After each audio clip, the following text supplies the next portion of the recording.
माहिती अधिकार कार्यकर्ते अभय कोल्हारकर यांनी नागपुरातील पूर स्थितीवरून महापालिकेच्या नालेसफाई कामांवर प्रश्नचिन्ह उपस्थित केले आहे। आरटीआय मधून मिळालेल्या माहितीनुसार 2022 ते 2026 या कालावधीत नालेसफाई आणि नदी स्वच्छतेवर 52 कोटी 17 लाख रुपये खर्च करण्यात आले। एवढा खर्च होऊनही मुसळधार पावसानंतर अनेक भाग जलमय झाल्याने या कामांचे तांत्रिक ऑडिट करण्याची मागणी त्यांनी केली। तसेच प्रभावी जलनिस्तारण व्यवस्था, नवीन तंत्रज्ञानाचा वापर आणि पाणी तुंबण्याच्या कारणांचा अभ्यास करून भविष्यात पूर स्थिती टाळण्यासाठी ठोस उपाययोजना करण्याचे आवाहन केले। आपल्याला माहित असेल की नुकताच पाऊस मोठ्या प्रमाणात झाला आणि या पावसामुळे नागपूर शहरामध्ये जशी पूरग्रस्त सारखी परिस्थिती निर्माण झाली आणि ही मोठी गंभीर परिस्थिती होती।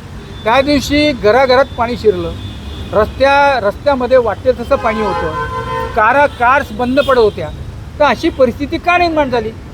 कारण असं आहे की मला याची कल्पना होती की 4-5 वर्ष दरवर्षी हे नदी नाले सगळे स्वच्छ करतात, म्हणून मी त्यांना एक आरटीआय केला आणि त्यांना असं एनएमसीला आरटीआय केला आणि त्यांना असं विचारलं की आपण या नाले सफाईवर नदी सफाईवर किती खर्च केला।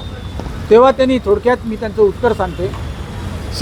त्यांनी हे एक 2022 ते 25/5/2026 या काळामध्ये जवळपास 17 कोटी 92 लाख एवढा खर्च केलेला आहे आणि 8 कोटी हा मशीनवर करण्याचा, मशीन जो त्यांनी भाड्याने घेतलं होतं त्याच्यावर केलेला आहे आणि इंधनावरचा जो खर्च आहे हा 1 कोटी 62 लाख आहे। एवढा खर्च केल्यानंतर प्रश्न हाच उभा राहतो की एवढा स्वच्छता अभियान राबवल्यानंतर एवढं पाणी का जमा झालं?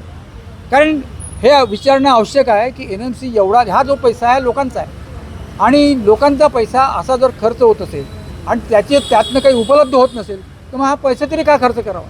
तर हे सगळं प्रश्न त्यांनी उद्भवतात।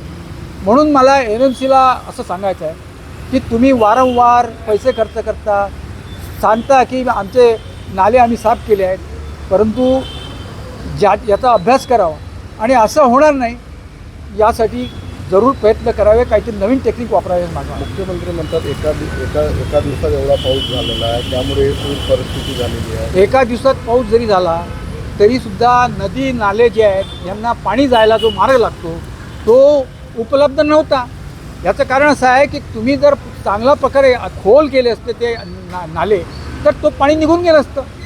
याशिवाय सिमेंट रस्ते जे केले आहेत ते हाईटवर केलेले आहेत आणि घरं खाली आहेत, तर अशा परिस्थितीमध्ये जे पाणी जे आहे ते खालीच जाणार।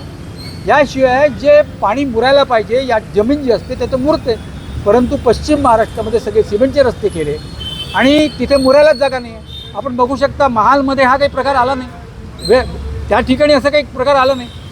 तर थोडक्यात काय की कुठेतरी गडबड आहे, यात काही शंका नाही, म्हणून याकडे लक्ष द्यायला पाहिजे असं मी म्हणतो। लोकवाहिनी मीडियासाठी रोशन बोकडे यांची रिपोर्ट, नागपूर।